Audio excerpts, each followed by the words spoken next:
What's your favorite AFI record? Right now, Art of Drowning, but it's usually Art of Drowning, Black Sails, like pivoting.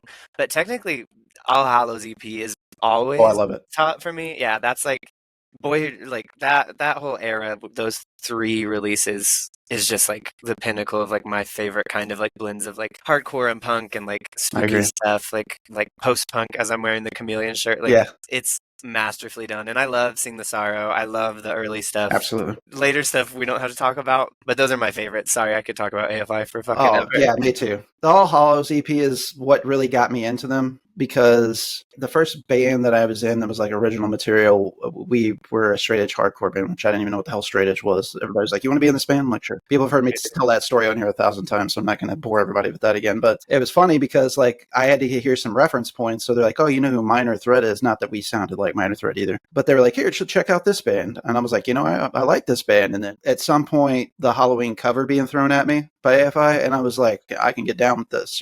So that All Hallows EP was the first album of theirs that I listened to like repetitively, but Sing the Sorrow was kind of the one that like, set in the hooks and just the videos as well. I mean, obviously it's probably their most popular record, but it's what broke them into the mainstream, but I don't care that it's popular. I know some people move away from them at that stage, but like what you like, who gives a shit if it's popular or not? 100%. Well, and they went platinum on that record. Like that is one of the most like singular records of all time because it's like it's got the like what everybody was trying to do around like new metally like Deftones First Wake or whatever, but it's a hard record to describe and I think it stands alone as just a beautiful fucking thing. So I don't stand hate on that. You just respect that record for what it is. It's a crazy thing in history. Like I don't Yes, I think I'd probably have to rank it at number one just for that reason. But yeah, I'd probably put Art of Drowning's a very close second for me. It'd be between Black Sails and All Hallows. But yeah, those are all in my top four for sure. But yeah, yeah. I can't not love Sing Sorrow. Plus, I'm also a nerdy pro wrestling fan, and CM Punk used to use Mystery